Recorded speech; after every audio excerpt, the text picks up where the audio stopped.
अस्सलाम वालेकुम। सच्चल टाइम्स के साथ मैं हूं आबदा खान। सबसे पहले हेडलाइंस। कोरोना वायरस के खौफ से कराची के क्रिकेट शायकीन को भी लपेट में ले लिया। 12 मार्च से PSL के दूसरे मरहले में होने वाले मैचेस के लिए शायकीन का जोश और खरोश मांद पड़ गया। सुबह सिंध में तालीमी इदारों में होने वाले 15 मार्च तक तातीलात के खौफ और हिरास की फिजा पैदा हो गई। टिकटों की फरोख्त सुस्त रवि का शिकार। अंदरूनी सिंध के मुताबिक शायकीन ने अपने प्रोग्राम्स मनसूख कर दिए। हुकूमत सिंध को करार आ गया। नए IG सिंध मुश्ताक अहमद महर ने ओहदे का चार्ज संभाल लिया। नए IG सिंध और जाने वाले IG डॉक्टर सैयद कलीम इमाम को पुलिस के खसूसी दस्ते ने सलामी दी। दोनों अफसरान ने यादगार शोहदा पर फूल चढ़ाए और फातिहा खानी की। मुश्ताक महर 2 मरतबा कराची पुलिस चीफ के ओहदे पर फ्राइज अंजाम दे चुके हैं। कराची ऑपरेशन में अहम किरदार अदा किया।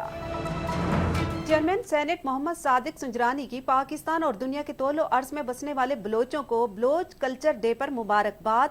तरक्याती अमल को तेज करने के लिए तमाम ग्रोहों को कौमी तरक्की के मरकजी धारे में शामिल करना इंतहाई अहम है। Chairman senate.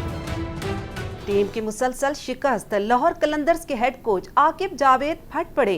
टीम मैनेजमेंट का काम प्लान बनाना है, मैदान में खिलाड़ियों को परफॉर्म करना होता है। मुल्तान सुल्तान्स, इस्लामाबाद यूनाइटेड और पेशावर ज़ल्मी से अब तक लाहौर कलंदर्स को शिकस्त का सामना करना पड़ा है।